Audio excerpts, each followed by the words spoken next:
কণ্ঠ না থাকলে পরে আমরা মাঝে মধ্যে একা একা গান গাওয়ার চেষ্টা করি, করি না? নবীজির নিজের হাতের লেখা কবিতা কোনোদিন পড়ে দেখেছেন? কথা বলে না কেন? দেখছেন নি? বালাগাল উলা বিকামালিহি কাশাফাদ দুজাবি। লেখককে সামনে যারা আছেন, যদি আমার কথা বুঝে থাকেন জবাব দেন। এর লেখককে শেখ সাদি রহমতুল্লাহি আলাইহি। সুবহানাল্লাহ বলেন। শেখ সাদি রহমতুল্লাহ আলাইহির বয়স 42 বছর। তখন পর্যন্ত তিনি এক রাকাত নামাজ পড়েন নাই, কোরআনুল কারীমের কাছাকাছি যান নাই। তার হাতের ভিতরে একখান কাগজ, কবি হাফিজের লেখা কবিতা তিনি পড়ছেন।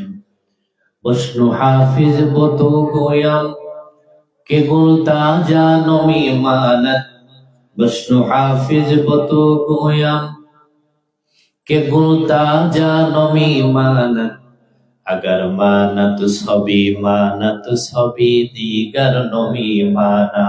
ও শেখ সাদি, তুমি এখন যৌবন প্রাপ্ত টকবগে যুবক, কিন্তু শুনে রাখো, বাগানের ফুল কয়েকদিন তরুতাজা থাকে, এরপরে সেটা চুপসে যায়। স্বামী স্ত্রীর লজ্জা শরম বাসর ঘর পর্যন্ত থাকে, এরপরে আর থাকে। নতুন মেহমান বাড়িতে আসলে প্রথম দিন যেভাবে মেহমানদারি হয়, পরের দিন কি এমন হয়? শেখ সাদি রহমতুল্লাহ আলাইহিকে ডাক দিয়ে বলো, শেখ সাদি, সারা পৃথিবীর ভিতরে তোমার নাম জানে না এমন কোন মানুষ নাই। তোমার ঘরের ভেতরে আন্তর্জাতিক মানের পুরস্কার আছে, নোবেল প্রাইজ আছে, সব আছে, কিন্তু তুমি বলো তো, কঠিন মুসিবতের দিন ওইগুলি মিজানের পাল্লায় দিয়ে আল্লাহর জান্নাতের আশা করা যায়?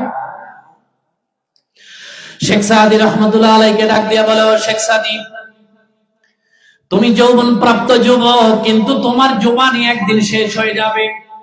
তোমার সাহিত্য, তোমার কবিতা, তোমার রচনা পৃথিবীর মানুষ একদিন তোমাকে ভুলে যাবে। শেখ সাদি নামক যে একজন মানুষ এই পৃথিবীর ভিতরে ছিল, দুনিয়ার মানুষ সেটা মনেই রাখবে না, ঠিক না?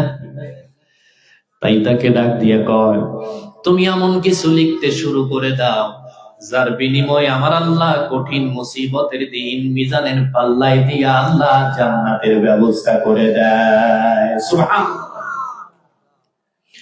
শেখ সাদি রহমতুল্লাহ আলাইহির মাথার ভিতরে টুপি, পাগড়ি, জুব্বা, দাড়ি কোনো কিছুই নাই। ক্লিন শেভ করা একজন মানুষ। তিনি লিখতে শুরু করে দিলেন, বালাগাল উলা বিকামালিহি, তারপরে কাশাফাদ দুজা বিজামালিহি হাসুনাত। 3 লাইন পাঙ্গক্তি লেখার পরে তিনি তার কলমটার সামনের দিকে বাড়াতে পারে না। শেখ সাদি রহমতুল্লাহ আলাইহির সমসাময়িক যত কবি সাহিত্যিক ছিল সকলের তিনি সহযোগিতা নিলেন, কিন্তু কেউ তার কবিতার পিছনের লাইনটা মিলায় দিতে পারে না। শেখ সাদি জীবনে প্রথম রমজানুল মুবারকে 2 রাকাত তাহাজ্জুদের নামাজ আদায় করে নিলেন। সুবহানাল্লাহ। বাড়ি যা কই না এখানে করতে হবে। আমি আগে একটু ক্লিয়ার করে নেই, মাহফিলে বসে যারা আস্তে কথা বলে, যারা বিবাহিত, বুঝবেন এরা বউর হাতের মার খায়, ঠিক?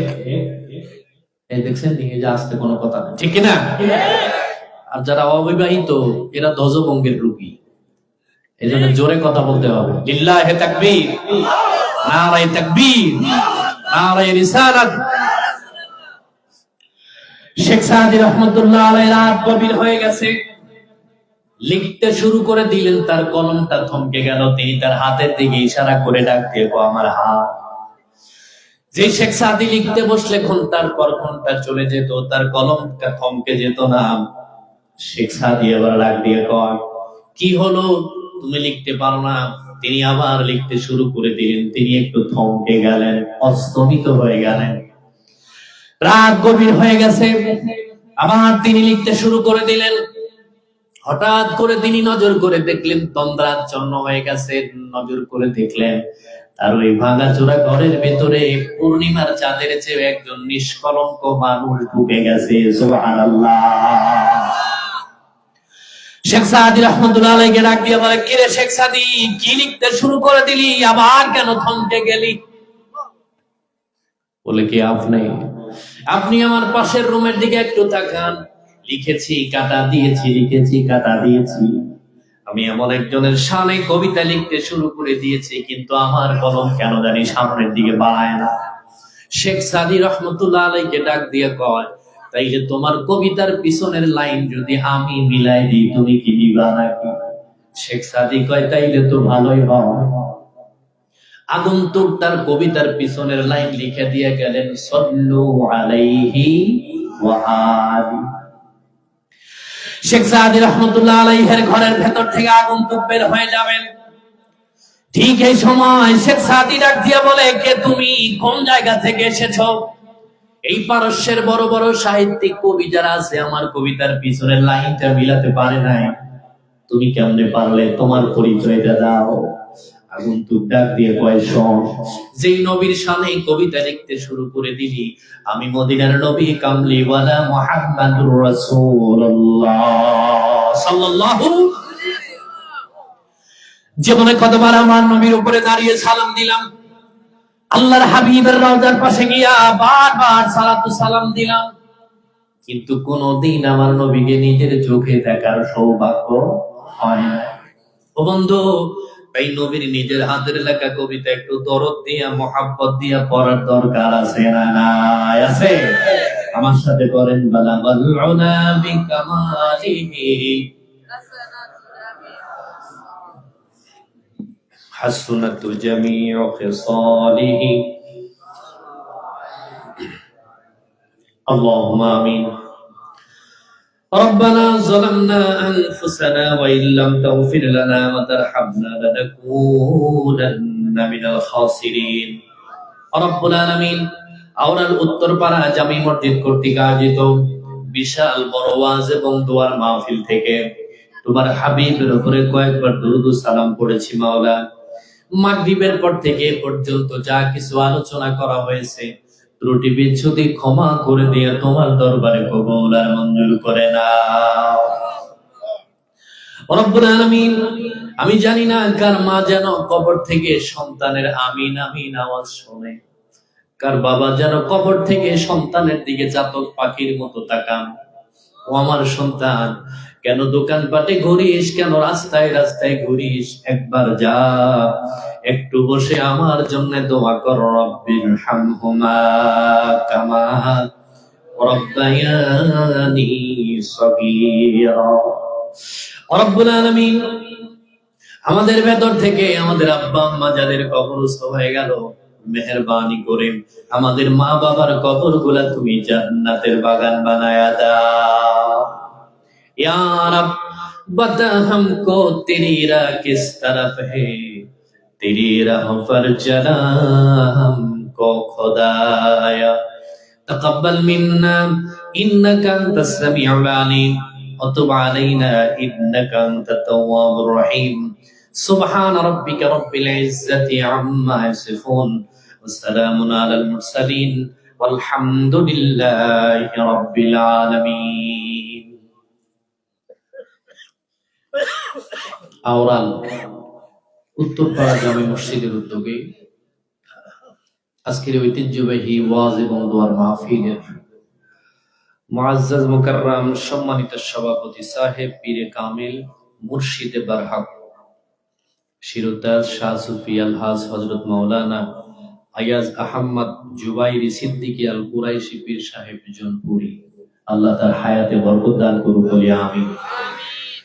যদিও আল্লাহ তাআলা আমাকে তার এই নগণ্য গোলামকে জনপুরি ফজল মাহমুদ সিদ্দিকী হাতের হাতে হাত রেখে বায়াত হওয়ার তৌফিক দান করেছেন। আজকের মাহফিলের যিনি বিশেষ বক্তা ছিলেন, সুরলিত কণ্ঠস্বর, প্রখ্যাত আলেমে দ্বীন, আপনাদের এলাকার জননন্দিত আলেম হযরত মাওলানা আনিস মাহমুদ সাহেব, পোস্টারে উল্লেখিত হযরত উলামায়ে কেরাম, সামনে উপস্থিত আমার সমবয়সী কলিজার টুকরা যুবক ভাইরা, পর্দার আড়ালে আমার মা এবং বোনেরা, সকলের প্রতি আমার অন্তরের অন্তঃস্থল থেকে সালাম। আসসালামু আলাইকুম ওয়া রাহমাতুল্লাহি ওয়া বারাকাতুহু। কেমন আছেন আপনারা সবাই? ভালো আছেন? যারা দাঁড়ায় আছেন ভিতরে জায়গা আছে, যদি মনে হয় যে বসার দরকার আছে বসেন, না হলে চলে যান। কি বলেন আপনারা? আল্লাহ তাআলার দরবারে হাজার কোটি শুকরিয়া জ্ঞাপন করছি যে মহান মনি এই এলাকার অধিকাংশ মানুষ থেকে আমাদেরকে বাছাই করে পবিত্র কালামুল্লাহ শরীফের এই মজলিসে বসার জন্য যে মনিব আমাদেরকে মন মানসিকতা দিলেন, সুস্থ রাখলেন। এমনও হতে পারে একই মায়ের পেটের দুই ভাই, কেউ বা মাহফিলের প্যান্ডেলে, কেউ বা দোকান পাটে দাঁড়ানো। নাই? আসতে কয় কেন? আছে না? না। হযরতে আবু বকর রাদিয়াল্লাহু তাআলা আনহুর বাড়ি মক্কায়, আর আবু জাহেলের বাড়ি আপনি গো আওরালে। না? কোন জায়গায়? শুধু কি মক্কায়? দাগ নাম্বার, খতিয়ান নাম্বার, মৌজা নাম্বার দুইজনের এক। সারা পৃথিবীর ভেতরে যেই কয়টা ইসলামী বিশ্ববিদ্যালয় আছে তার ভেতরে অন্যতম একটা ভার্সিটির নাম হলো মদিনা বিশ্ববিদ্যালয়। নাম কি শুনেছেন আপনারা? সৌদি আরবের যেই জায়গায় মদিনা বিশ্ববিদ্যালয় অবস্থিত, এইটা হলো হযরত আবু বকর রাদিয়াল্লাহু তাআলা আনহুর বাড়ি। সুবহানাল্লাহ বলেন না? স্টেজে হজ করে আসছেন কেউ আছেন এরকম? সামনে কেউ আছে? আলহামদুলিল্লাহ।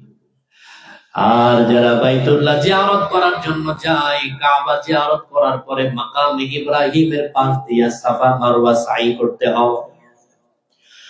ওই সাফা মারওয়া সাই করার পরে একটু উপরের দিকে উঠলে উপরে 3 তলা, নিচে 3 তলা, মোট 6 তলা একটা বাড়ি আছে। এটা হলো আবু জাহেলের বাড়ি।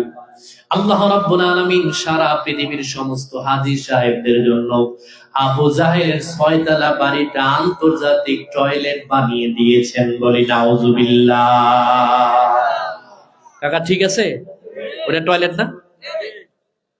তাইলে এক জায়গায় বাড়ি, দাগ নাম্বার, খতিয়ান নাম্বার, মৌজা নাম্বারও এক। একজনের বাড়িতে বিশ্ববিদ্যালয়, আর একজনের বাড়িতে টয়লেট। দুইজনের নসিব এক না আলাদা? বুঝে শুনে জবাব দিয়েন, এক না আলাদা? যারা প্যান্ডেলে ঢুকে গেছেন আর যারা দোকানপাটে বাড়িতে এখন পর্যন্ত বসা, এরা কি এক না আলাদা? বলেন তো, যারা সামনে বসে আছেন এখানে আজরাইল ঢোকার সম্ভাবনা আছে না নাই? যারা দোকানে দাঁড়ানো সেই জায়গাতে আজরাইল ঢোকার সম্ভাবনা নাই? আছে? এই জায়গাতে মরা আর ওই জায়গায় মরার ভিতরে তফাৎ কেমন? আল্লাহর নবী কয়, মা হিসাবুল ইয়াসির, এখানে মরে যাবেন বিনা হিসাবে আমার আল্লাহ আপনাকে জান্নাতের মেহমান বানায়া দেয়। সুবহানাল্লাহ। যেই মনিব আমাদেরকে এত সুন্দর একটা মজলিসে বসার জন্য মন মানসিকতা দিলেন, আমাদের মনিব আল্লাহ রাব্বুল আলামিনের দরবারে কৃতজ্ঞতা জানাই, শুকরিয়া জানাই। জোরে সোরে কালিমাতু শুকর করি আলহামদুলিল্লাহ।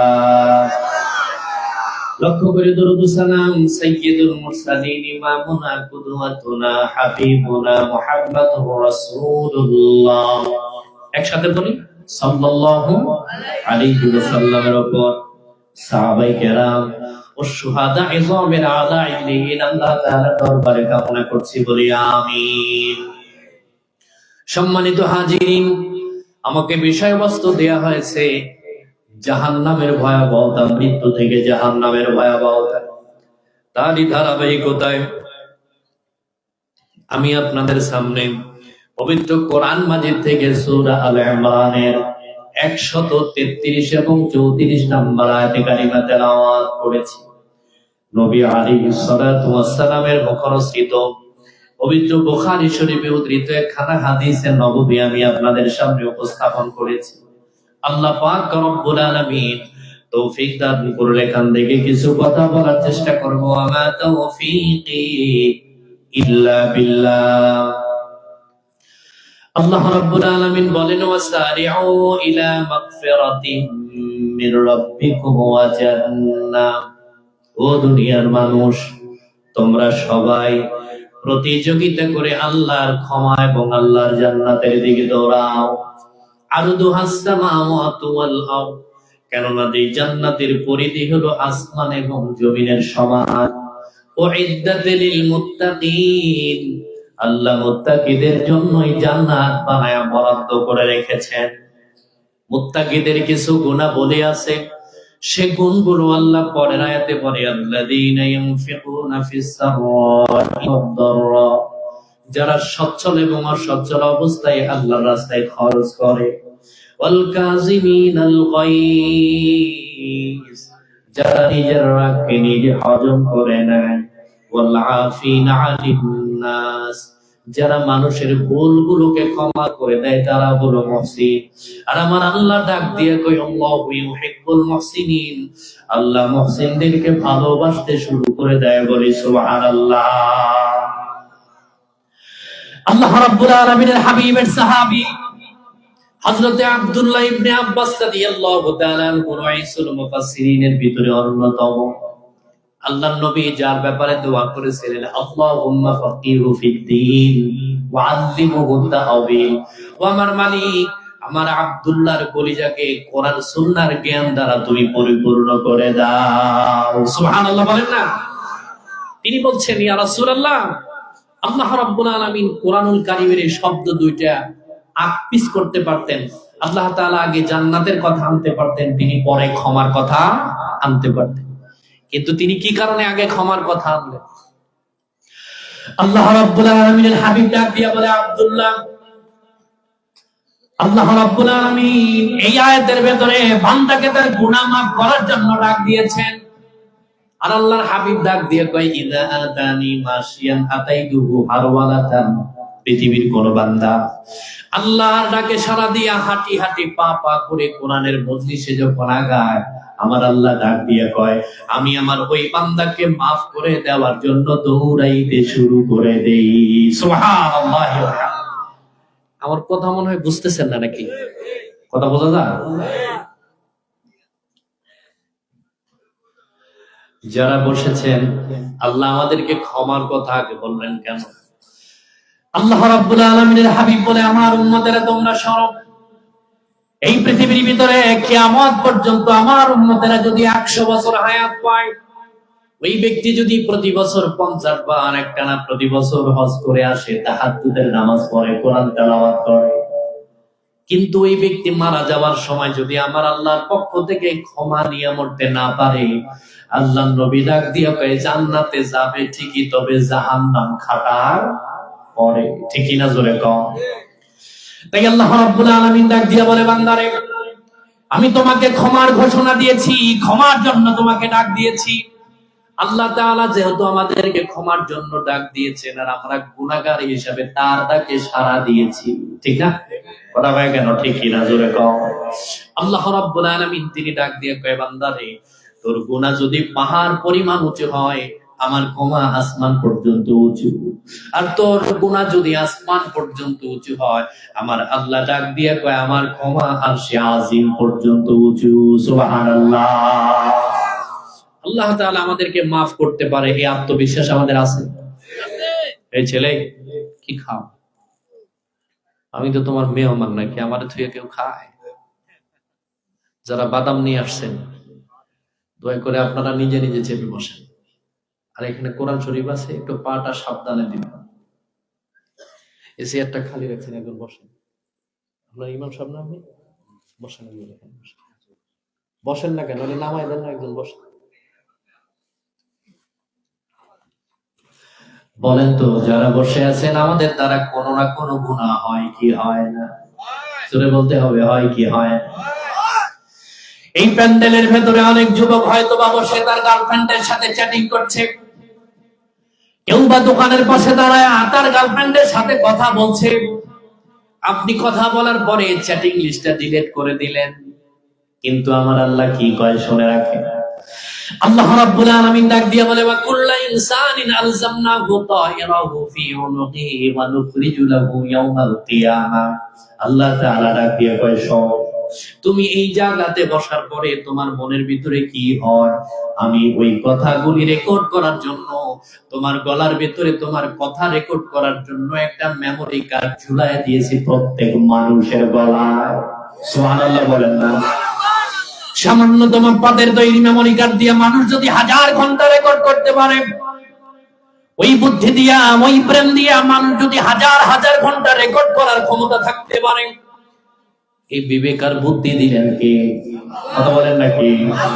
যে মনিব আমাদেরকে এত সুন্দর বিবেক বুদ্ধি দিলেন, ওই মালিক এর চাইতে পাওয়ারফুল মেমোরি কার্ড বানায়া আমার আপনার গলার ভিতরে ঝুলায় দেওয়ার ক্ষমতা আমার মালিকের আছে না নাই? আছে। আপনি আপনার বয়ফ্রেন্ড গার্লফ্রেন্ডের সাথে গোপন কথা কন, একেবারে গোপন কথা যদি হয়, আস্তে আস্তে ফিস ফিস করে আমরা বলি, যার কানে কানে বলা হয় সে বলে যে আবার বল শুনি নাই, আবার বল শুনি নাই, এরকম বলে না? কিন্তু আল্লাহ রাব্বুল আলামিন ডাক দিয়ে বলে, বান্দারে মা ইয়ালফিজু মিন কাউলিন ইল্লা লাদাইহি রাকিবুন আতীদ। আল্লাহ ডাক দিয়ে কয়, শোন, তুমি তোমার মুখের ভেতর থেকে কথাটা ফিসফিস করে বলতে চাও, তোমার বন্ধু শুনুক আর না শুনুক, আমি আল্লাহ তোমার মুখের ভেতর থেকে বের হওয়ার আগে তোমার মেমোরি কার্ডের ভিতরে সেইটা রেকর্ড করে দেই। সুবহানাল্লাহ বলেন না? বলেন তো, এই গলার আমলনামা ডিলিট করার কোন সফটওয়্যার কি দুনিয়াতে আবিষ্কার আছে? আপনি এখানে বসে কি করবেন না করবেন, আমি দেখি বা না দেখি, একজন দেখার সক্ষমতা আছে না নাই? আছে। আল্লাহ রাব্বুল আলামিন ডাক দিয়ে বলে, বান্দারে আমি তোমাকে ক্ষমার জন্য ডাক দিয়েছি কেন? আল্লাহর হাবিব ডাক দিয়ে বলে, আল্লাহ রাব্বুল আলামিন পৃথিবীর কোন মানুষকে জাহান্নামে দেওয়ার জন্য বানায় নাই। আল্লাহ তাআলা ডাক দিয়ে বলে, ইয়া বানি আদম ইন্নাকা লাউ আতাইতানি বিকুরাবাতিল আরদি খাতায়া লা আতাইতুহা বিকুরাবাতিল মাগফিরা। আল্লাহর নবী ডাক দিয়ে কয়, সারা পৃথিবীতে যত মাটি আছে সমস্ত প্রকার মাটি পরিমাণ গুনাহ করেও কোন ব্যক্তি যদি ভরে ফেলে, এরপরে আমার আল্লাহর কাছে যদি মাপ চায়, আমার আল্লাহ ডাক দিয়ে কয়, মাটি পরিমাণ গুনাহ হলেও আমি আমার বান্দার জীবনের গুনাহগুলিকে মাফ করে দেই। সুবহানাল্লাহ। তাইলে যারা বসেছেন, আজকে আমাদের লক্ষ্য এবং উদ্দেশ্য হলো গুনাহ মুক্ত হয়ে বাড়িতে যাব ইনশাআল্লাহ। রাজি আছেন তো ইনশাআল্লাহ? আমি মনে করি আমার বন্ধু আমাকে অত্যন্ত ভালোবাসে। আপনি মনে করেছেন আপনার বিবি আপনাকে অত্যাধিক ভালোবাসে, মিথ্যা কথা। যৌবন থাকা অবস্থায় আপনি মরে যান, আপনার বিবি 3 মাস অপেক্ষা করবে না, অন্য জায়গায় বিয়ে বসবে।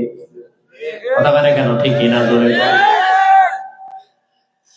কিন্তু আল্লাহ রাব্বুল আলামিন ডাক দিয়ে বলে, ও যুবক, তোমার গার্লফ্রেন্ড তোমারে মোবাইল করে বলেছে তোমার জন্য আমি আমার জীবন দিয়ে দিলাম, এরকম বলে না? বলা তো একেবারে সাঙ্গে উঠে গেছে। ও বন্ধু, তুমি জানো না, বিয়ের আগে যেই মেয়ে তোমার জীবন দিয়ে দেয়, তুমি খোঁজ খবর নিয়ে দেখো, তোমাকে জীবন দেওয়ার আগে আরো 37 জনকে জীবন দিয়ে দিছে। কথা বলে না কেন? যেই মেয়ে বিয়ের আগে অন্যজনকে জীবন দিয়ে দিতে পারে, আর যাই হোক তিনি সচ্চরিত্রবান মেয়ে হওয়ার কোন সম্ভাবনা নাই। আল্লাহ রাব্বুল আলামিন দিয়ে বলে, বান্দারে তোরে কে বেশি ভালোবাসে শোনা রাখ। জাআলাল্লাহুর রাহমাতে মিয়াতে জুজুন ওয়া আমসাকা ইনদাহু 99 ওয়া আরসালা ইলাদ দুনিয়া জুজুন ওয়াহিদা। আল্লাহ তাআলা ডাক দিয়ে কয়, ভালোবাসাকে আমি আল্লাহ রাব্বুল আলামিন 100 ভাগ করে 99 ভাগ ভালোবাসা আল্লাহ তার কাছে রেখে দিয়েছেন। ওয়া আরসালা ইলাদ দুনিয়া জুজুন ওয়াহিদা, আর 1 ভাগ ভালোবাসা সারা পৃথিবীর সমস্ত মাখলুকের কলিজার ভিতরে ঢুকায় দিয়েছে। আল্লাহ রাব্বুল আলামিন ডাক দিয়ে বলে, বান্দারে তুমি তোমার গুনাহের কথা মনে করে রাত গভীর হয়ে গেছে, গভীর রজনীতে তুমি যখন আমার কাছে তওবা করে কাঁদো, আমি তখন 99 ভাগ ভালোবাসা তোমার সামনে নিয়ে হাজির হয়ে যাই। চোখের পানি মুছে দিয়ে ডাক দিয়ে কই, আর কান্দিস না, জীবনের সব গুনাহগুলিকে মাফ করে দিলাম। লা ইলাহা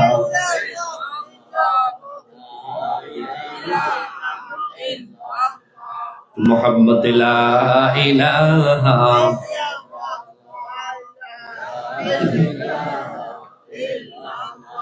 এই জীবনে দেখলাম নদীর কতই ভাঙা গড়া, আমার দেহ তোরি ভাঙলো শুধু, না জাগিল চরা।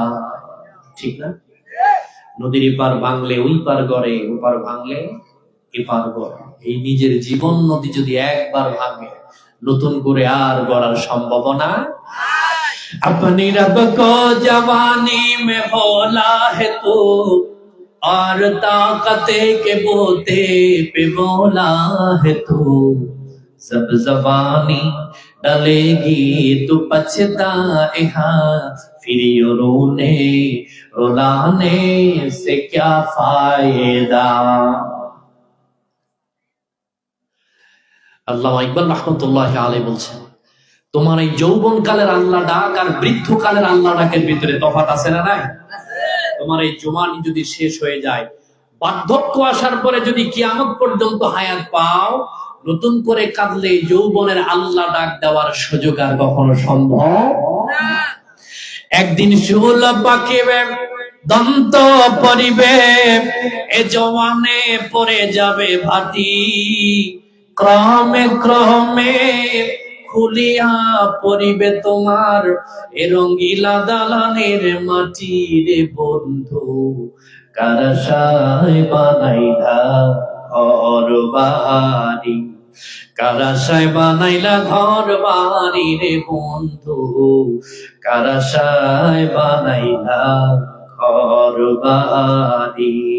লা ইলাহা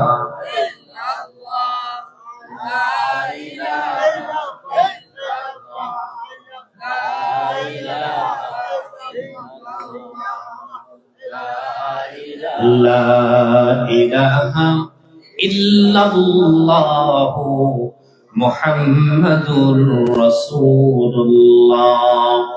জবান ছেড়ে দিয়ে সকলেই বলি সাল্লাল্লাহু আলাইহি ওয়াসাল্লাম। আমার বাড়ি কুড়িগ্রাম। বাংলাদেশে মনে হয় আপনাদের এই নাসা রোডের মতো পৃথিবীতে এরকম রাস্তা নাই। চান্দিনা থেকে আপনাকে আওড়াল পর্যন্ত আছে? পৃথিবীতে নাই। আমার বাড়ি চরে, একদম চরে, তারপরে এর থেকে ভালো আছে রাস্তা। আমি যা বলছি, যা শুনছেন, আমার কথা শুনতে আর বুঝতে কোনো অসুবিধা নাই তো না? কারণ এখান থেকে প্রায় 700-750 কিলোমিটার দূরে আমার বাড়ি। বাংলা ভাষার জন্ম হয়েছে উত্তর ভারতের নদিয়ায়। বাংলা ভাষা লালিত পালিত বাংলাদেশের কুষ্টিয়ায়। যৌবন প্রাপ্ত হয়েছে যশোর। বাংলা ভাষার ডায়াবেটিস হয়েছে পুরান ঢাকা। আর হার্ট অ্যাটাক করছে সিলেট। কোথায়? ব্রেন স্ট্রোক করছে আপনাকে কুমিল্লা। মারা গেছে নোয়াখালী। দাফন কাফন হয়েছে চট্টগ্রামে। ঠিকই না? জোরে বলেন। ভাষা কি বোঝা যায়? মানে ভাষার উৎপত্তি আর মানে মৃত্যুবরণ যেখানে করছে, চিটাঙ্গের ভাষা বোঝা যায়? ওরা যা বলবে ওরাই বোঝে, আর কিছু বোঝা সম্ভব না। তো আমি যা বলছি বোঝা যায় তো নাকি? কিছুক্ষণ থাকা যাবে? নারায়ে তাকবীর, নারায়ে রিসালাত। আল্লাহ রাব্বুল আলামিনের হাবিব ডাক দিয়ে বলে, তোমরা শোনো, সারা পৃথিবীর ভিতরে যত মানুষ আছে সব মানুষের জন্য আল্লাহ জান্নাত বানিয়েছেন। আবু জেহেলের নামে আল্লাহ জান্নাত বানিয়েছে। আল্লাহ রাব্বুল আলামিন ডাক দিয়া কয়, পৃথিবীর মানুষ তার আমলের কারণে জান্নাতি হয়, আবার আমলের কারণে তিনি জাহান্নামীদের অন্তর্ভুক্ত হয়। আমরা যারা বসে গেছি, আমাদের একটা নিয়ত হলো, যারা ভিতরে প্রবেশ করেছেন আমার আল্লাহ আমাকে মাফ করতে পারে, এতে কোনো সন্দেহ নাই। আল্লাহ রাব্বুল আলামিনকে হযরতে মুসা আলাইহিস সালাম প্রশ্ন করে, মালিক, তোমার সমস্ত কথা মানি, সব বিশ্বাসও করি, আমল করার চেষ্টা করি, কিন্তু কেন জানি একটা কথা আমার খটকা লাগে। কি লাগে? খটকা লাগে। আল্লাহর কথা নাকি মুসা আলাইহিস সালামের খটকা লাগে। বলে এটা আবার কেমন কথা? এই পৃথিবীর ভিতরে যত নবী রাসূল আমার আল্লাহর সাথে কথা বলেছেন, তার চাইতে বেশি যিনি কথা বলেছেন তার নাম হলো মুসা কালিমুল্লাহ। ঠিক না? আল্লাহ রাব্বুল আলামিন তাকে প্রশ্ন করেছিল, ওয়া তিলকা বিয়ামিনিকা ইয়া মুসা, মুসা তোমার ডান হাতের ভেতরে কি? জবাব দিলেই পারতেন যে আমার ডান হাতের ভেতরে একখান লাঠি, কিন্তু তিনি কথাটা ঘুরালেন কেমনে?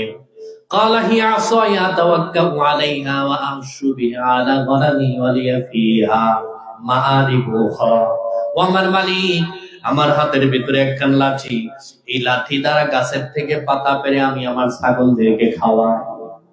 এরপরে মাঝে মধ্যে ভর দিয়া পাহাড়ের উপরে উঠি, মাথার নিচে দিয়ে আরাম করি, শত্রু আসার পরে ছেড়ে দেওয়ার পরে সেইটা সাপ হয়। আমার আল্লাহ ডাক দিয়ে কয়, তোমারে প্রশ্ন করলাম একটা, তুমি জবাব দিলা 5টা। কয়টা? জোরে কও। মুসা আলাইহিস সালাম ডাক দিয়ে কয়, মালিক কেন জানি না, তোমার সাথে কথা বলতে আমার ভালো লাগে। সুবহানাল্লাহ। এই পৃথিবীর ভিতরে যত নবী রাসূল ছিল শুধুমাত্র 2 জন নবী ছাড়া, আমাদের আব্বা হযরত আদম আলাইহিস সালাম, আরেকজন নবী হযরত সুলাইমান আলাইহিস সালাম। এই 2 জন নবী ছাড়া পৃথিবীর ভিতরে এমন কোন নবী রাসূল ছিল না যারা ছাগল চড়ায় না। তাদের ভেতরে সবথেকে যিনি বেশি ছাগল চড়িয়েছিলেন তার নাম হযরত মূসা কালিমুল্লাহ। তার শ্বশুর বাড়িতে একটানা 10 বছর। কয় বছর? কারণ এই পৃথিবীর ভিতরে যত ঘাট তারা প্রাণী আছে তার ভিতরে অন্যতম একটা হলো, ঠিক না? এই শীতের দিনে মালিক যদি গলার রশি ধরে ছাগলটা টান দেয়, আর সামনে যদি পানি থাকে, দেখবেন সামনের চাক্কা হাইড্রোলিক ব্রেক ধরে না, পিছন চাক্কা উল্টে যাবে, সামনের চাক্কা লড়ার সম্ভাবনা। হযরত মূসা আলাইহিস সালাম আমার মালিককে ডাক দিয়ে বলে, মালিক তোমার একটা কথায় আমার বড় খটকা লাগে, তুমি আমাকে বলো। আল্লাহ রাব্বুল আলামিন মূসা আলাইহিস সালামকে ডাক দিয়ে বলেন, তুমি বলো তোমার কোন কথা আমার খটকা লাগে। তিনি বলল, আল্লাহ রাব্বুল আলামিন লাম তাকিদ দিয়ে বলেছেন, লা তাখুযুহু সিনাতু ওয়ালা, কথা বলেন না কেন? লা তাখুযুহু সিনাতু ওয়ালা নাওম, আমার আল্লাহকে তন্দ্রা কখনো স্পর্শ করতে পারে না। কথা পায় না কেন? আল্লাহ কি ঘুমায়?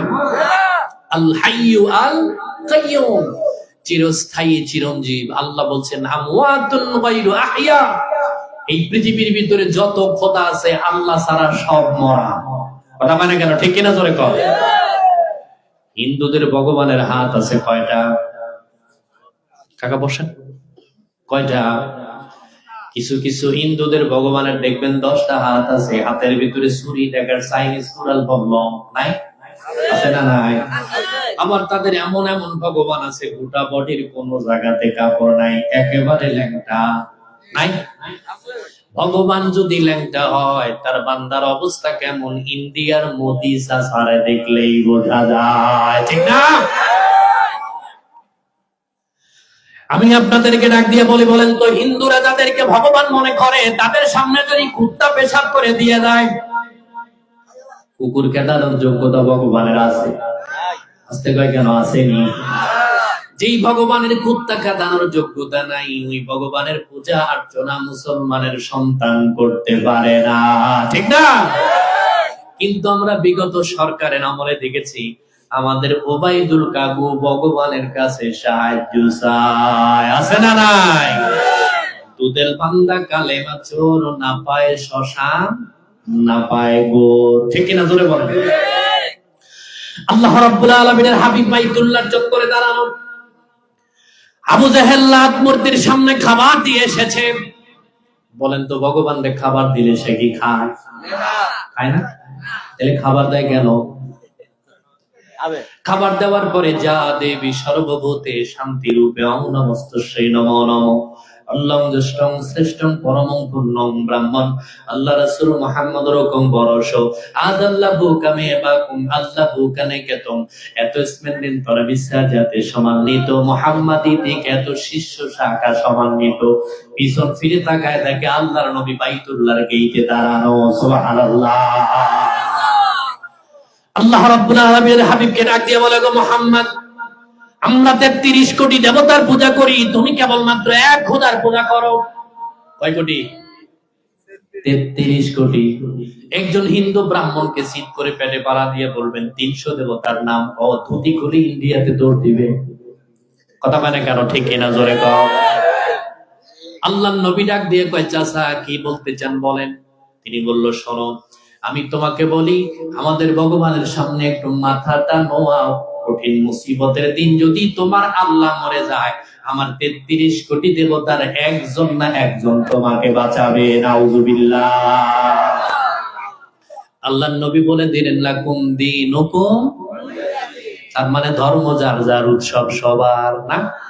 এটা তো মুমতাজ আবার তাফসীর, ঠিক না? কথা মানে কেন ঠিক?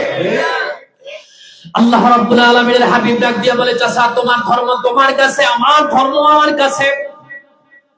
আল্লাহর হাবিব বাইতুল্লাহর গেটে দাঁড়িয়ে নজর করে দেখলেন লাত মূর্তির সামনে থেকে মাছি খাবার নিয়ে যায়। কিসে? মাছি।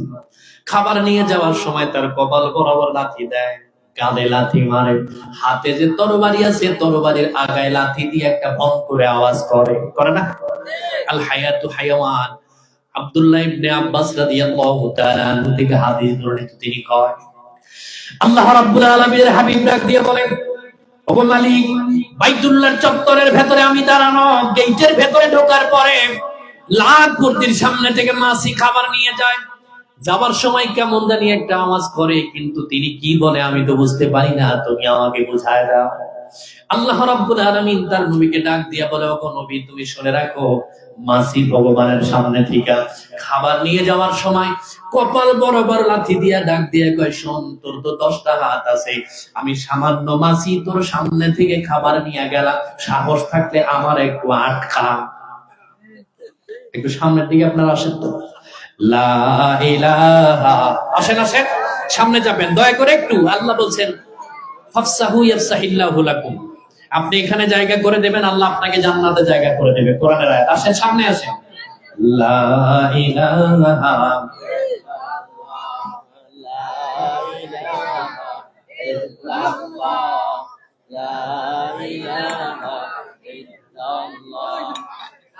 আসেন সামনে।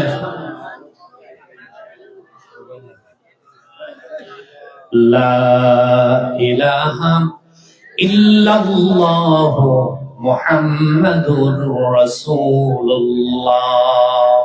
জোরে সোরে সকলে বলি সাল্লাল্লাহু আলাইহি ওয়াসাল্লাম। কথা কি আপনাদের মনে আছে?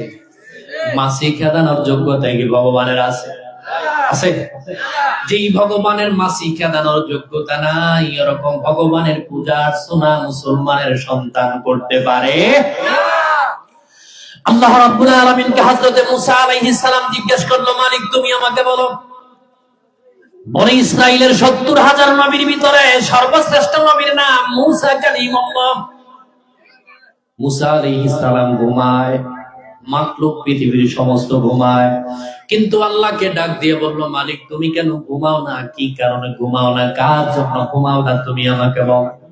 আল্লাহ রাব্বুল আলামিন মুসা আলাইহিস সালামকে ডাক দিয়ে কয়, দুই শ্রেণীর মানুষের কারণে আমি দিনে এবং রাতের বেলায় কখনো ঘুমাই না। আল্লাহ রাব্বুল আলামিন ডাক দিয়ে বলে, নাম্বার 1, এই পৃথিবীর ভিতরে এমন কিছু মানুষ থাকবে যারা রাতের বেলায় গুনাহ করতে বেশি মজা পায়। আছে না নাই? জোরে কর। যে ব্যক্তি নতুন সিগারেট খাওয়া শেখে, দেখবেন তিনি দিনের বেলায় খায় না, রাতের বেলায় খায়। ঠিক? আপনি এলাকার মানুষ যারা রাতের বেলায় অন্য বেডির লগে কথা কয়, বেটার সাথে কথা কয়, রাতের বেলায় কয়, কথা মানে কেন? ঠিক কিনা? জোরে কর। এই এলাকার যারা ফেন্সিডিলিয়া বা গাঞ্জা যারা খায়, রাতের বেলায় বেশি খায়। আমাদের দেশে এমন এমন মাল করাছে, ওভারলোড হয়ে মাল খাওয়ার পরে বিদ্যুতের খুঁটির সাথে ধাক্কা লাগে, কয় আব্বা ভুল হয়েছে, মাফ করে দেন। এরকম নাই? কথা মানে কেন? আছে না নাই? শুধু কি তাই, মেম্বার অফ পার্লামেন্ট, আমরা সংসদের একজন টাকলা মুরাদকে দেখেছি, তিনি প্রকাশ্য মাতলামি করতে, ঠিক না? আল্লাহ রাব্বুল আলামিন ডাক দিয়া বলে, মুসা পৃথিবীর ভিতরে আমার কিছু বান্দা থাকবে, রাত গভীর হয়ে যাবে। ও যুবক, এশার নামাজের পরের থেকে ফজর পর্যন্ত কতবার জাগনা হয়েছো, জাগ্রত হয়েছে কতবার? হয়তো তুমি মনে করেছো পেশাবের জন্য আল্লাহ তোমাকে ডাক দিয়েছেন না। আল্লাহ রাব্বুল আলামিন তোমারে বুঝায়, তোর গুনার পাল্লা ভারী হয়ে গেছে, গুনার ওজনটা বেশি হয়ে গেছে। আমি তোকে জাগ্রত করে দিলাম, রাত এখন গভীর হয়ে গেছে, পৃথিবীতে কেউ নাই, ঘুমন্ত অবস্থায় সবাই, তুই আমার কদম মোবারকে সেজদা দে, আমি 99 ভাগ ভালোবাসা নিয়ে আমি তোর জীবনের গুনাহকে মাফ করে দিব। সুবহানাল্লাহ। আল্লাহ রাব্বুল আলামিন মুসা আলাইহিস সালামকে ডাক দিয়ে বলে, মুসা এই পৃথিবীর ভিতরে আমার এমন কিছু বান্দা থাকবে, রাত গভীর হবে, 10-12 জন বন্ধু একত্রিত হওয়ার পরে ফেন্সিডিল খাইছে, যে যার যার মতো বাড়ির দিকে রওনা করেছে। এরকম হয় না? বন্ধু নাই, বাবা, স্ত্রী, নিজের সন্তান, নিজের ভাই তার সাথে না। ও বন্ধু এমন ভাবে মদ খাইছে, বাড়িতে যাওয়ার আগে কোনো কিছুর সাথে ধাক্কা লাগে তিনি চিৎপাটাং হয়ে পড়ে গেছেন। আমার আল্লাহ ডাক দিয়ে কয়, মুসা, রাতের 2টা বাজে ওই ব্যক্তি যখন পড়ে যায়, আমি তার নাপাক জবানের দিকে কুদরতির দৃষ্টিতে তাকায় থাকি। ওর নাপাক জবান দিয়ে আমি আল্লাহকে যদি রাতের 3টা বাজে ডাক দেয়, আর আমি যদি ঘুমন্ত অবস্থায় থাকি, তারা আল্লাহ ডাকের সাড়া দিবে কে? সুবহানাল্লাহ। আমার আল্লাহ ডাক দিয়ে কয়, রাতের বেলায় যিনি বেশি গুনাহ করেন আমি তার জন্য ঘুমাই না। জোরে বলি সুবহানাল্লাহ। 2 নাম্বার, আল্লাহ রাব্বুল আলামিন ডাক দিয়ে বলে, মুসা, এই পৃথিবীর ভিতরে এমন কিছু মানুষ আছে দেখবেন দিনের বেলায় লাঠিবিহীন হাঁটতে পারে না। নারায়ে তাকবীর, নারায়ে রিসালাত। আজকের সভাপতি সাহেবের আগমন, সভাপতি সাহেবের আগমন। হুজুর এসে গেছেন। সম্মানিত হাজিরিন, না বিশ্রাম করুন জি। বলেন, আল্লাহ রাব্বুল আলামিন এবার তিনি ডাক দিয়ে কয়, শোনো, এই পৃথিবীর ভিতরে এমন কিছু মানুষ আছে দেখবেন দিনের বেলায় লাঠিবিহীন হাঁটতে পারে না, কিন্তু রাত যখন গভীর হয়ে যায়, গভীর রাতের ভিতরে ঠান্ডা পানি দিয়ে ওযু করে তাহাজ্জুদের নামাজে দাঁড়ায় এমন আল্লাহর বান্দা আছে না নাই? আছে। আল্লাহ রাব্বুল আলামিন ডাক দিয়ে কয়, আমি আপনাদের এখানে আছে, অনেকেই থাকতে পারে, আমি ঢাকা দারুন নাজাতের ছাত্র। ঢাকা দারুন নাজাত মাদ্রাসাতে আমাদের বুখারী এবং মুসলিমের ক্লাস শুরু হয় রাতের 3টা বাজে। আর হেফজখানাতে যারা পড়াশোনা করে দেখবেন অধিকাংশের ক্লাস শুরু হয় শেষ রাতের দিকে, তাই না? এবার বলেন, আল্লাহ বলেছেন তিনি কোরআন তেলাওয়াত করে, তার কোরআন তেলাওয়াতের জবাব দেয় কে? আল্লাহ। কথা বলেন না কেন? কে? এবার বলেন, আমার আল্লাহ যদি শেষ রাতে যদি ঘুমন্ত অবস্থায় থাকে, তার কোরআন তেলাওয়াতের জবাব দিবে কে? ঠিক না? আল্লাহ রাব্বুল আলামিন ডাক দিয়া বলে, বান্দারে, পৃথিবীর ভিতরে তুমি দিনের বেলায় লাঠিবিহীন হাঁটতে পারো না, রাত গভীর হয়ে গেছে, আমার এমন কিছু বান্দা থাকবে রাতের ভিতরে তাহাজ্জুদের নামাজের সিজদায় পড়ে যায়, রুকুতে যাওয়ার পরে আমার আল্লাহকে ডাকে, সিজদায় যাওয়ার পরে আমার আল্লাহকে ডাকে, রুকু থেকে সোজা হওয়ার পরে আমার আল্লাহকে ডাক দেয়। আল্লাহ রাব্বুল আলামিন তিনি ডাক দিয়ে বলে, শোনো, রাতের বেলায় আমি যদি ঘুমন্ত অবস্থায় থাকি রে মুসা, শোন, যে ব্যক্তি আমার কদম মুবারকে পড়ে আমি আল্লাহকে ডাক দেয়, আর আমি যদি ঘুমন্ত অবস্থায় থাকি, তার আল্লাহ ডাকের সাড়া দিবে কি? এই জন্য রাতের বেলায় এবং দিনের বেলায় 24 ঘন্টার 1 সেকেন্ডের জন্য গুনাহগার এবং ঈমানদার বান্দার জন্য আমি আল্লাহ ঘুমাই না। সুবহানাল্লাহ। আল্লাহ রাব্বুল আলামিন আয়াতের শুরুতে আমাদেরকে ক্ষমার কথা বলেছেন। এবার আসুন আমরা একটু আয়াতের ভিতরে ঢুকি। আল্লাহ কি কয়?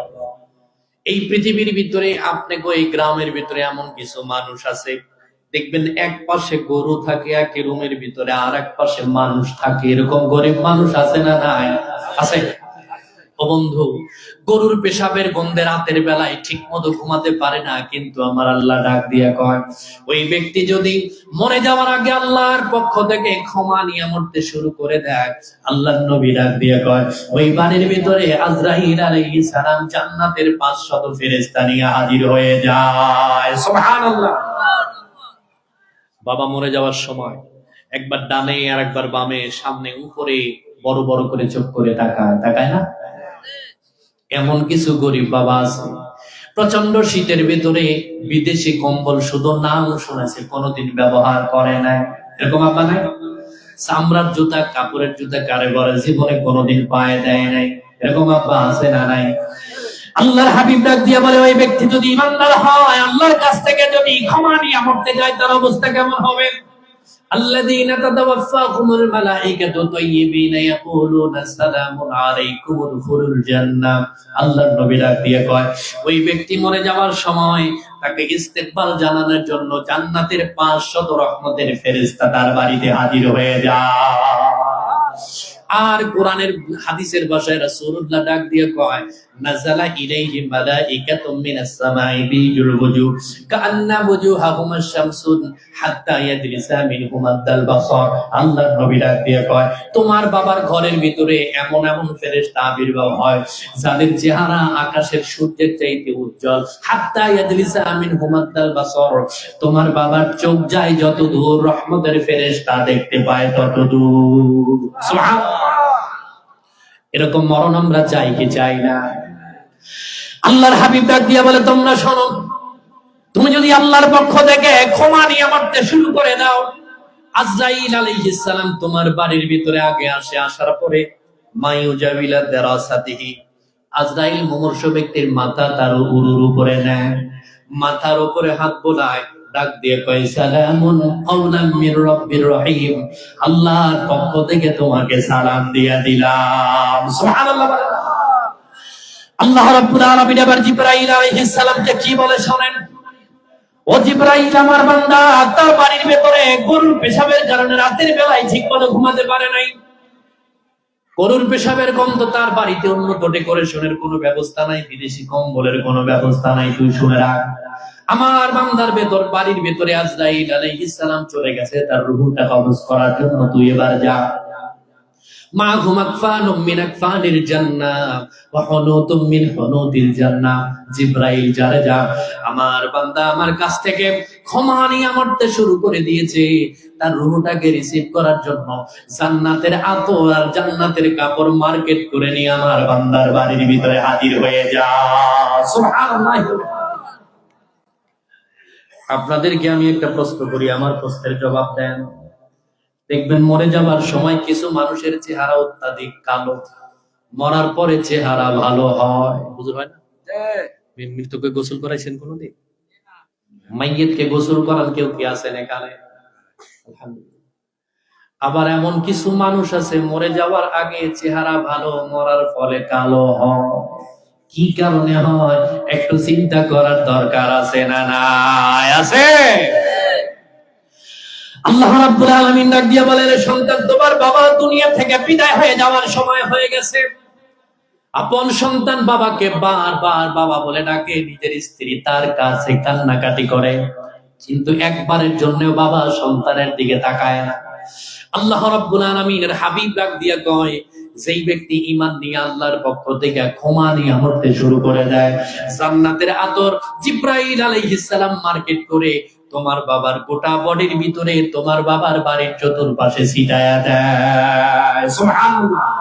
এই জন্য যেই ব্যক্তির মুখের ভিতরে জান্নাতের আতর মরার আগে লাগায় দেওয়া হয়, আল্লাহর নবী ডাক দিয়ে বলে, মরতে দেরি আল্লাহ তার চেহারা জান্নাতি মানুষের চেহারা বানায়া দেয়। সুবহানাল্লাহ। এমন মরণ আমাদের দরকার আছে না নাই? না কেন আছে না নাই? আল্লাহ রাব্বুল আলামিন আমাদের এমন মরণ নসিব করুক, জিবরাইলের মারফতে আমাদের জন্য জান্নাতের কাপড়, জান্নাতের আতর মার্কেট করে আমাদের বাড়িতে পাঠাক। বলি আমিন। আল্লাহ রাব্বুল আলামিনের হাবিব এবার ডাক দিয়ে বলে, শোনো, ঈমান নিয়ে মরতে শুরু করে দিয়েছো, আল্লাহর পক্ষ থেকে ক্ষমা নিয়ে মরতে শুরু করে দিয়েছো। আজরাইল আলাইহিস সালাম তোমার বাবার বডির ভিতরে হাত থেকে ডাক দিয়ে কয়, ইয়া আইয়াতুহান নাফসুল মুতমাইন্না আখরিজু ইলা রাব্বিকা রাদিয়াতাম মারদিয়া, আই হাযিহি আদখালাহুল্লাহুল জান্নাহ। আল্লাহ রাব্বুল আলামিনের পক্ষ থেকে যে জান্নাত তোমার জন্য বরাদ্দ করা আছে, আমি আল্লাহর হুকুমে সেই জান্নাত তোমার সামনে তুলে ধরেছি। ওই জান্নাত দেখতে দেখতে ঈমানদারের রূহ কখন দুনিয়া থেকে চলে যায় তিনি সামান্যতম টেরও পায় না। সুবহানাল্লাহ। লা ইলাহা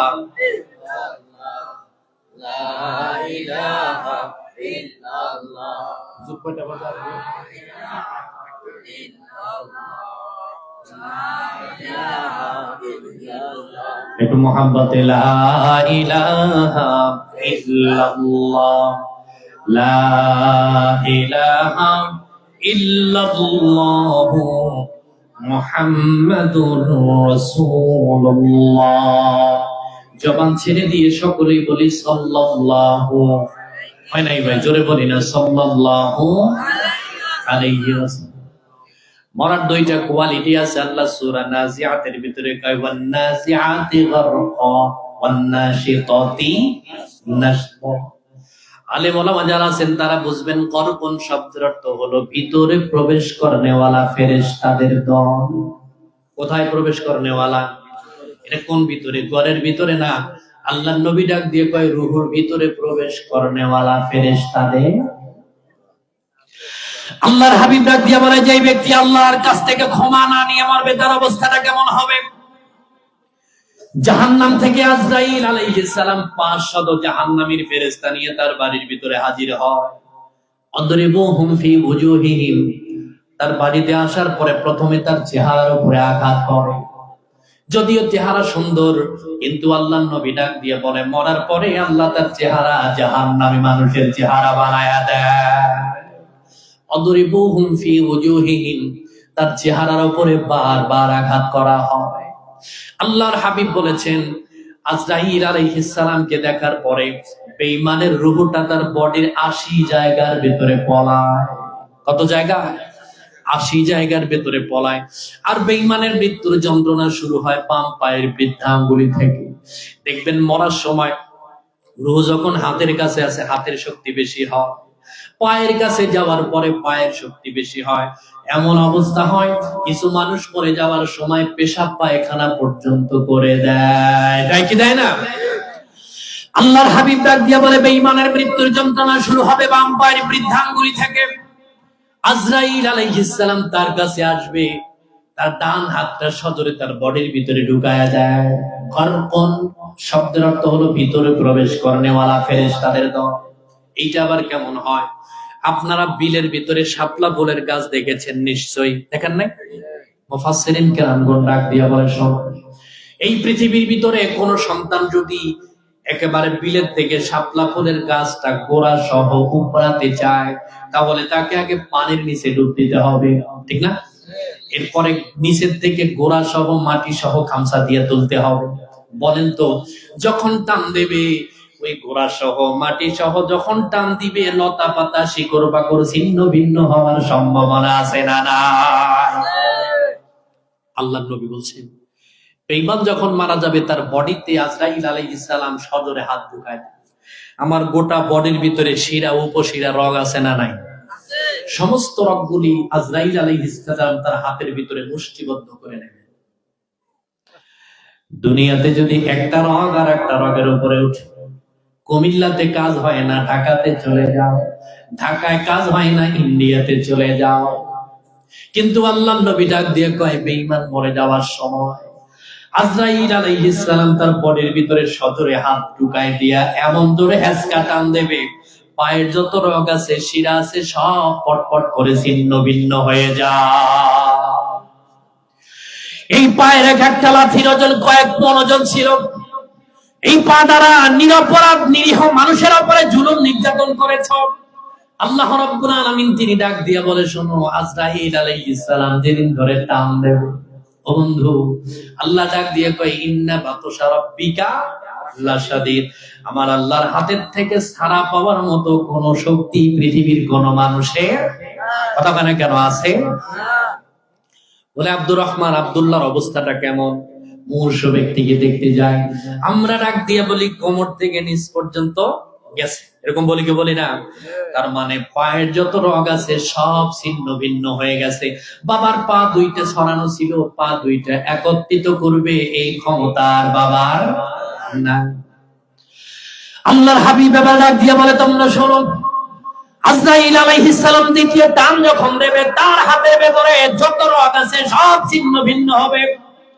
3 নাম্বার টান দেওয়ার পরে মাথার ভিতরে যত রগ আছে সমস্ত রগগুলি ছিন্ন ভিন্ন হয়ে যাবে। আজরাইল আলাইহিস সালাম ডাক দিয়ে বলবে কাল্লা ইদা বালাগাতিত তারাকিয়া ওয়া কিলা মান রাব। কিলার ফাইল যদি আজরাইল আলাইহিস সালাম হয় তিনি ডাক দিয়ে বলবে ডাকো, তুমি তাদেরকে ডাকো যাদের কারণে কোরআন সুন্নাহ বিরোধী চলতে, তুমি তাদেরকে ডাকো। বলেন তো আজরাইলের ডাকে সাড়া দেওয়ার কেউ কি আছে? আর কিলার ফাইল যদি মৃত ব্যক্তি হয় তিনি ডাক দিয়ে বলবে আজরাইল মান ফিল আরদি জামিআ, সারা পৃথিবীর ভিতরে যা আছে আমি সব তোমাকে দিয়ে দিলাম, বিনিময়ে তুমি আমার কণ্ঠনালীর কাছ থেকে একটু হাতটা সরায়া না। সম্ভব? কথা বলেন না কেন? সম্ভব কোনদিন সম্ভব। আজরাইল আলাইহিস সালাম ডাক দিয়া বলে, শেষে এমন হ্যাঁচকা টান দেবে তার রূহটা কণ্ঠনালীর কাছে চলে আসবে, তার গোটা বডি শেষ। দেখবেন মানুষের শুধু এখানে ধরপড় করছে, এরকম করে কি করে না? আল্লাহ আমাদের এমন মরণ থেকে হেফাজত করুক, বলি আমিন। আমিন কয় না? জোরে বলেন না আমিন। আপনি কি চিন্তা করছেন আজরাইল আমার সামনে আসবে না? কথা কেন কেন আসার সম্ভাবনা আছে না নাই? এখনো চিন্তা করছেন আমার এখনো নামাজের সময় হয় নাই, দিনের পথে ফিরে আসার সুযোগ হয় নাই। তোমার মতো হাজারো যুবক আগামীকালকে দিনের পথে যাবার চিন্তা করছে, আজকে তার জানাজা হয়ে গেছে, এরকম হয় নাই? হয়েছে কি হয় নাই? জোরে বলেন। এই জন্য সময় থাকতে আমার আল্লাহর দিকে ফিরে আসার দরকার আছে না? না। আল্লাহ রাব্বুল আলামিনের হাবিব ডাক দিয়ে বলে, শুনুন, আজরাইল আলাইহিস সালাম ব্যক্তির রূহ ধরে যখন টান দেবে, রূহ যখন তার কণ্ঠনালীর কাছে আসবে, ওই ব্যক্তি এবার ডাক দিয়ে বলবে, সুম্মাইনজিকাল্লাহ, হায় হায়, এই পৃথিবীর ভিতরে যা কিছু করেছিলাম মানুষের জন্য, সারা পৃথিবীর কোন ব্যক্তি আমার কোনো কাজে আসলো না।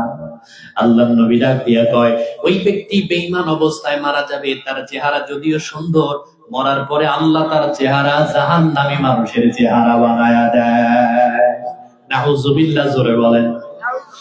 আয়েশা রাদিয়াল্লাহু তাআলা আনহা আল্লাহর নবীকে ডাক দিয়ে বলে, ইয়া রাসূলুল্লাহ, মানুষ মরে যাওয়ার পরে কবরে রাখার আগে তার একটা ভালো সময় আছে, খারাপ সময় আছে।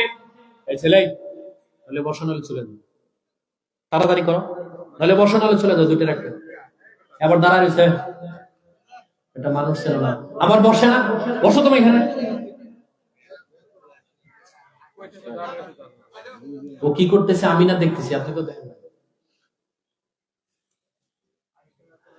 একটা আলোচনা গোছাইতে বাংলাদেশে এখন আপনাকে কুমিল্লাতে বিশেষ করে 3 ঘন্টা ওয়াজ খালি চিল্লা চিল্লি লাফালাফি ফালাফালি বলে ওয়াজ হয়।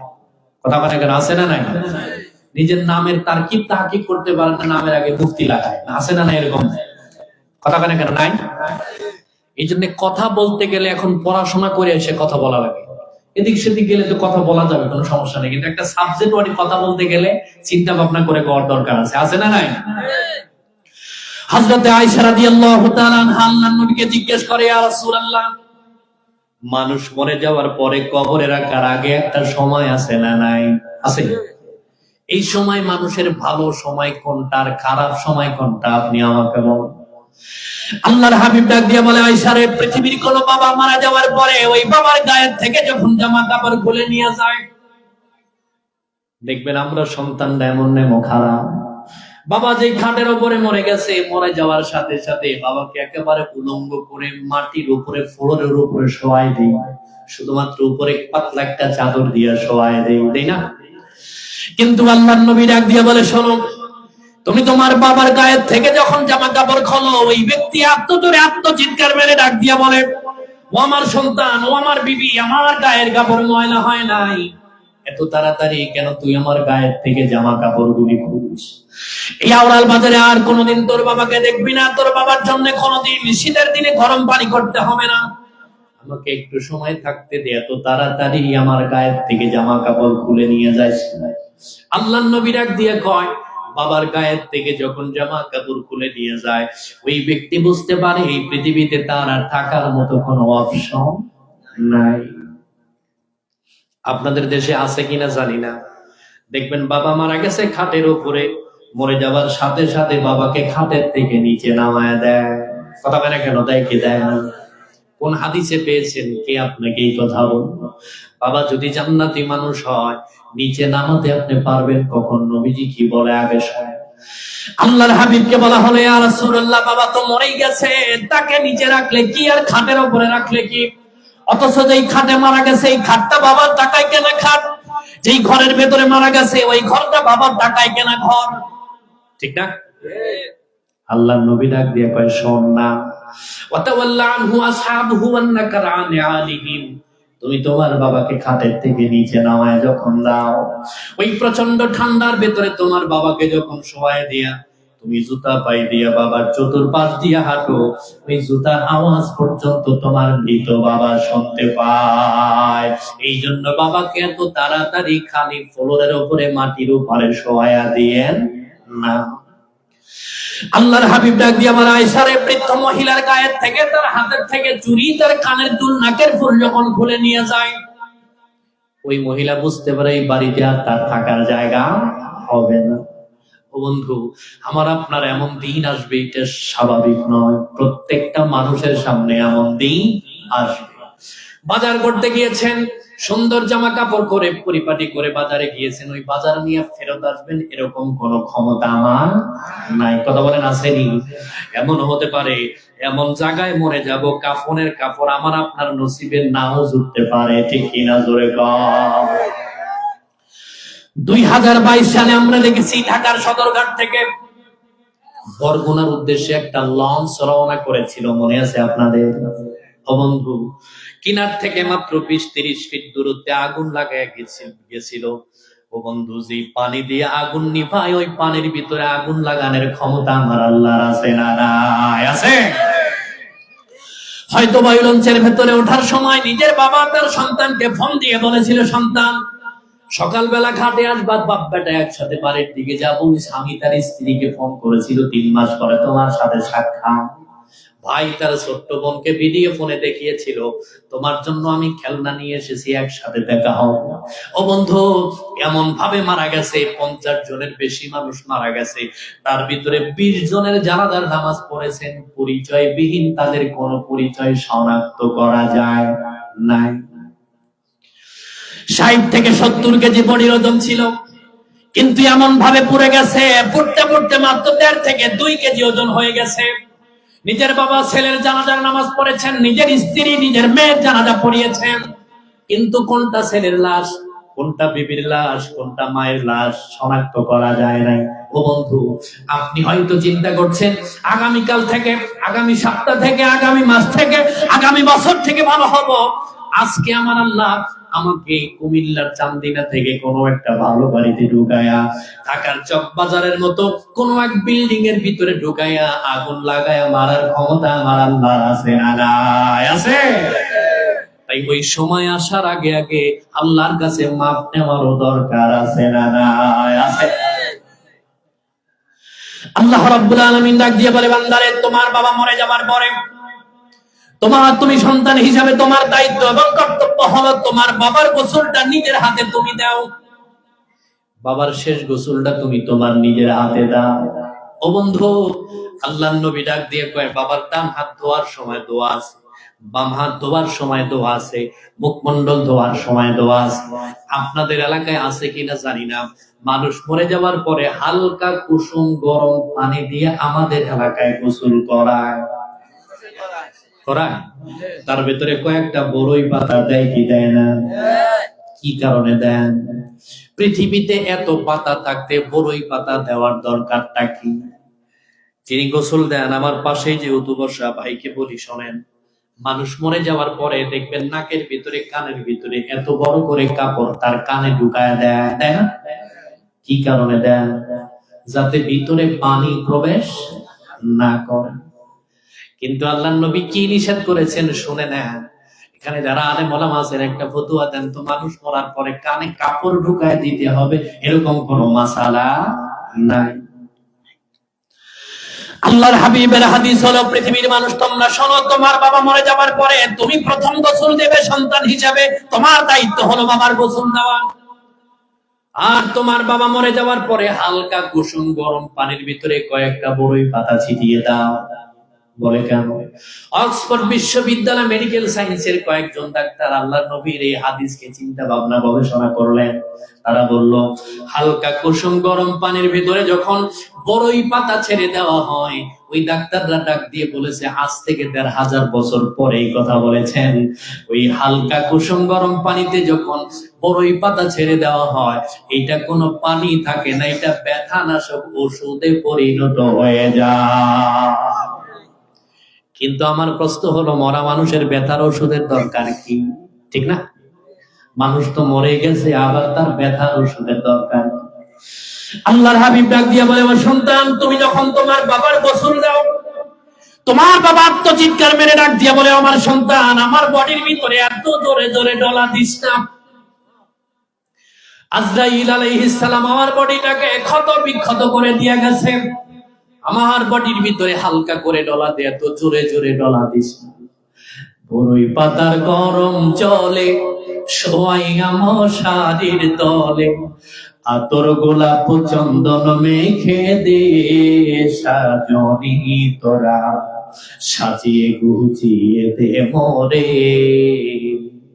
এত রঙিন এত কাপড় কিছুই ভালো লাগে না মোর, এত রঙিন এত কাপড় কিছুই ভালো লাগে না মোর, সাদা কাপড় আমায় পরাই দে সাজনি তোরা, সাজিয়ে গুজিয়ে দে মোরে। ঠিক না? যারা উপস্থিত আছেন বলেন তো, বাবা মরে যাওয়ার পরে মানুষের শেষ গোসলটা দেওয়া সুন্নত না নফল? বুঝলেন এই কথা বলো? শেষ গোসলটা দেওয়া হলো ফরজ, ঠিক না? কিন্তু বর্তমান পরিস্থিতি হলো বাংলাদেশের মুসলমানের সন্তান, এমন কিছু সন্তান আছে তার মাথার চুলের এক এক জায়গায় এক এক রকমের কালার করা নাই? তারা দেখলে কুত্তা বেচকি দেয়, এরকম যুবক আছে না নাই? হাতের ভিতরে চুরি, হাফ প্যান্ট পরা, আবার কয়েক জায়গায় ফাটা, এরকম কিছু মুসলমানের সন্তান আছে না নাই? আছে। আমি আপনাকে মাসালার কথা বলি, শুনে রাখেন। ওই ব্যক্তি ওই অবস্থায় যদি মারা যায়, মাথার চুলের বিভিন্ন কালার করা অবস্থায় যদি মারা যায়, ওই ব্যক্তির মাথার চুলের ভেতরে ফরজ গোসলের পানি পৌঁছাবে না। যার ফরজ গোসলের পানি পৌঁছায় না তার জানাজার নামাজ পড়া জায়েজ নাই। যার জানাজার নামাজ পড়া জায়েজ নাই, ওই ব্যক্তিকে মুসলমানের কবরস্থানে দাফন করে দেওয়াও জায়েজ নাই। আল্লাহ রাব্বুল আলামিনের হাবিব বলেছেন, তোমার বাবার গোসলটা শেষ হয়ে গেল। আয়েশা রাদিয়াল্লাহু তাআলা আনহা বলেছেন, ইয়া রাসূলুল্লাহ, দুঃখের সময় শুনলাম, সুখের সময় কোনটা আপনি আমাকে বলেন। আল্লাহর হাবিব ডাক দিয়ে কয়, পৃথিবীর কোন বাবা মারা যাওয়ার পরে ওই ব্যক্তি যখন জানাজার নামাজের সামনে, কোন মা বাবার জানাজার নামাজের সামনে আপন সন্তান যখন দাঁড়ায় যায়, প্রথম তাকবীর দেওয়ার পরে ওই সন্তানের চোখের পানি নাকের আগায় আসার আগে আগে আল্লাহ মা বাবার জীবনের সব গুনাহগুলিকে মাফ করে দেয়। সুবহানাল্লাহ। আমরা এরকম একটা সন্তান রেখে যাইতে চাই কি চাই না? জোরে বলেন, চাই কিনা? জোরে কন। এবার বলেন তো, মরে যাওয়ার পরে গোসল হয়ে গেছে, জানাজাও হয়ে গেছে, কোন দিকে নিয়ে যাওয়ার পালা? হুজুর কি আসতেছে? বলেন, কোন দিকে নিয়ে যাওয়ার পালা? কবরের দিকে। আপনারা বলেন তো, কবরে প্রশ্ন হবে কয়টা? কথা হয় না কেন? কয়টা? আল্লাহর নবী মুসলিম শরীফের ভিতরে বলেছেন, কবরে প্রশ্ন হবে চারটা। একটা হলো সাইকোলজিক্যালি টেস্ট। নারে তাকবীর।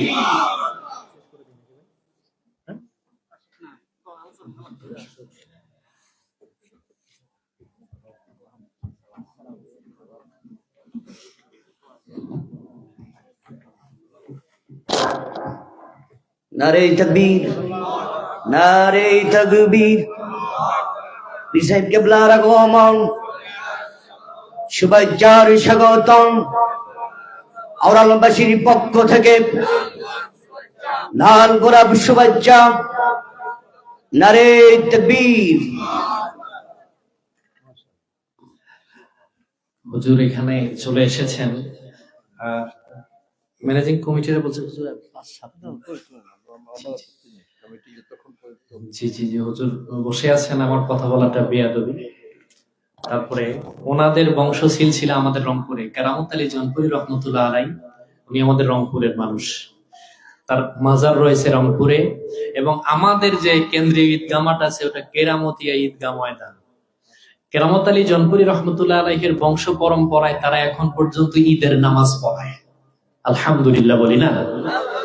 সম্মানিত হাজিরিন, আমি হুজুরকে সামনে রেখে এই আয়াতটা শেষ পর্যন্ত একটু, এই 5 থেকে 7 মিনিট থাকবেন আপনারা নাকি? থাকবেন তো অবশ্যই, কারণ তবারক আছে না? আল্লাহর নবী বলেছেন কবরে প্রশ্ন হবে কয়টা? আমরা জানি 3টা, কিন্তু নবীজি বলেছেন কবরে প্রশ্ন হবে 4টা। একটা হলো সাইকোলজিক্যালি টেস্ট। আল্লাহ রাব্বুল আলামিনের হাবিব ডাক দিয়ে বলেন, মৃত ব্যক্তিকে কবরে রাখার সময় আমরা এমন এমন কবর দেখেছি, রাসূলুল্লাহ বলেছেন, আল কবরু আউওয়ালা মানজিলিন মিন মানাজিলিল আখিরাহ। কবর হলো আখিরাতের প্রথম ঘাঁটি। এখান থেকে কোন ব্যক্তি যদি মাপ পায়, কবরে হাসরে পুলসিরাতে ধরা খাওয়ার কোন সম্ভাবনা নাই। আবার আল্লাহর হাবিব বলেছেন, ইন্না হাদিহিল উম্মাতু তুবতালা ফি কুবুরিহা ফালাউলা আল্লা তুদাফিনুন লা দাউতুল্লাহ আন ইয়াসমাকুম মিন আযাবিল কবর। আল্লাহর নবী ডাক দিয়ে কয়, শোনো, পৃথিবীর কোন সন্তান মারা যাওয়ার পরে ওই সন্তানের মা বাবাকে তার কবরের আযাব সম্পর্কে যদি দেখানো হতো, আমি যেটা শুনি এই শোনা যদি তার মা বাবাকে দেখানো হতো, ফালাউলা আল্লাহ তুদাফিনুন লা দাউতুল্লাহ আন ইয়াসমাকুম মিন আযাবিল কবর। আল্লাহর নবী ডাক দিয়ে কয়, পৃথিবীর কোন মা বাবা সন্তানকে মাটির নিচে দাফন করে দিত না। আল্লাহ রাব্বুল আলামিনের হাবিব এবার ডাক দিয়ে বলে, শোনো, কবরের ভেতরে রাখার পরে তিনজন মানুষ যখন নেমে যায়, ওই মৃত ব্যক্তি তখন আফসোস করতে থাকে, হায় আমার পরিবারের লোকজন আমাকে বিদায় করে দিয়েছে, আমার কোনো অসুবিধা নাই। কিন্তু যারা কবরে নেমেছে তারা মনে হয় তার সাথে কবর দেশে যাবে, কিন্তু আসলে যায় না। একজন একজন করে যখন তিনজনই উঠে যায়, ওই ব্যক্তি বুঝতে পারে কবরের ভেতরে আমার নবী আর আল্লাহ ছাড়া কোনো উপায় না। কবর দিয়ে আসার পরে যে যার যার মতো চলে যাবে। আল্লাহর হাবিব বলেছে, মৃত ব্যক্তির কবরের ভেতরে ফায়াতিহি মালাকান, দুইজন ফেরেশতা ঢুকবে, ফায়াতি লিসানিহি, তাকে কবরের ভেতরে উঠায় বসানো হবে। আমি আপনাদেরকে বলি, জবাব দেন। আমাদের এলাকায় মানুষ মারা গেলে সকাল 8টায় দাফন করি, দুপুরে দাফন করি, রাতের বেলায়ও দাফন করি, করি কি করি না? কিন্তু আল্লাহর নবী বলেছেন, কবরের ভেতরে পৃথিবীর মানুষ যে সময় ঢুকুক না কেন, কবরের সময়টা হবে আসর এবং মাগরিবের মাঝামাঝি সময়। কোন সময়? আসর এবং মাগরিবের মাঝামাঝি সময়। ওই ব্যক্তিকে কবরের ভেতরে উঠায় বসানো হবে, তাকে ডাক দিয়া বলবে, ফায়াকুলানে লাহু মার রাব্বুক, বলো তোমার রবকে। ওয়ায়াফসাহু আইনাইহি, তিনি তার চোখ কসলাবেন, সামনের দিকে তাকাবে। তুতলাশ শামসি ইনদা গুরুবিহা, সূর্য ডুবু ডুবু ভাব। বলেন তো, সূর্য অস্তমিত হয়ে যাওয়ার পরে আসরের নামাজ না মাগরিবের নামাজ? কথা কেন কেন? কিসের নামাজ? মাগরিবের নামাজ। ওই কবরের ব্যক্তিকে বাবা বলা হবে, তুমি বলো তোমার রবকে। তিনি বলবে, তোমরা কারা? সূর্য ডুবন্ত অবস্থায় হয়ে গেছে, দাউনি মুসাল্লি, তোমরা আমাকে নামাজ পড়ার ব্যবস্থা করে দাও। কবরের ভিতরে ফেরেশতারা ডাক দিয়ে বলবে, আল্লাহর বান্দা, এটা দুনিয়ার ভেতর নয়, এটা আলমে বারজাখ, এটা কবরের জগৎ, এটা নামাজ পড়ার কোনো দরকার নাই। ওই মৃত ব্যক্তি তখন ডাক দিয়ে বলবে, তোমরা আমাকে রবের নাম জিজ্ঞেস করো, আমার রবকে, অথচ আমার রবের নামাজের সময় যায়, তোমরা আমাকে নামাজ পড়ার ব্যবস্থা করে দাও। সুবহানাল্লাহ বলেন না? দুনিয়াতে যে ব্যক্তির সাথে নামাজের সম্পর্ক নাই, কবরে গেলে নামাজ পড়ার চিন্তা তার মাথায় আসবে? তিনটা প্রশ্নের জবাব তিনি দিয়ে দেবেন। আল্লাহর নবী ডাক দিয়ে বলবেন, ওই ফায়ুনাদি মুনাদিম মিনাস সামা, আসমান থেকে জবাব আসবে, সাদ্দাকতা ইয়া আবদি, আমার বান্দা সত্য কথা বলেছে। ফেরেশতাদেরকে এবার ডাক দিয়া বলা হবে, আফরিশুহু মিনাল জান্নাহ, শোনো, কবরের ভেতরে প্রচন্ড শীতের ভেতরে স্বেচ্ছাতে মাটির ভিতরে দাফন করে দেওয়া হয়েছে, আমার বান্দার জন্য কবরের ভিতরে একটা জান্নাতের গালিচা বিছায়া দে। আলবিসুহু মিনাল জান্নাহ, তার গায়ের ভেতর থেকে কাপড় খুলে দিয়ে জান্নাতের পোশাক পরায় দে। ওয়াফুতিহাত লাহু আবওয়াবুল জান্নাহ, কবর থেকে জান্নাত পর্যন্ত একটা দরওয়াজার ব্যবস্থা করে দে। জোরে বলি সুবহানাল্লাহ। আল্লাহর হাবিব এবার ডাক দিয়ে বলে, ওই ফেরেশতারা ডাক দিয়ে বলবে, ও আল্লাহর বান্দা, কবরের ভেতরে একটা কঠিন প্রশ্নের জবাবটা কেমনে দিলেন? তিনি বলবে, করাআতু কিতাবাল্লাহ, দুনিয়ার ভিতরে কোরআন পড়েছি, কোরআন মাফিক নিজের জীবন নিজের পরিবার পরিচালনা করেছি। আল্লাহর নবী ডাক দিয়ে কয়, ব্যক্তি বলবে, কোরআনের বদৌলতে আল্লাহ আমাকে কবরের প্রশ্নের সওয়াল জবাবকে সহজ করে দিয়েছেন। ওই ফেরেশতারা মৃত ব্যক্তির মাথায় হাত রেখে বলবে, নামকা নাউমাতিল আরু, দুলা যেমন বাসর ঘরে ঘুমায়, তুমিও ঠিক তেমনি করে বাসর ঘরে ঘুমাও।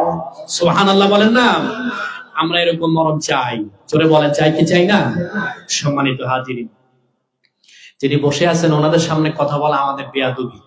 হুজুরের কাছে দোয়া চাচ্ছি, আমার আব্বা আম্মা চলে গেছে। জি জি, ওই যে পরে যারা আসছেন তবারকের জন্য আর কি, আগে যারা আসছিল তারা দিছে, তো পরে যারা এসেছেন দয়া করে নগদ আপনারা যতটুকুন পারেন 5 মিনিটে একটু কালেকশন দিয়ে দিবেন। 1000 টাকা করে দেওয়ার মতো 10 জন মানুষ একটু বলেন, আমি মুসাফির মানুষ, দূরের থেকে আসছি, দোয়া করে দেবো। আছে কেউ? না, 1000 টাকার নোট চলে না এলাকায়? আসেনি কেউ? বলেন ভাইজান, কেউ আছে এখানে দেওয়ার মতো?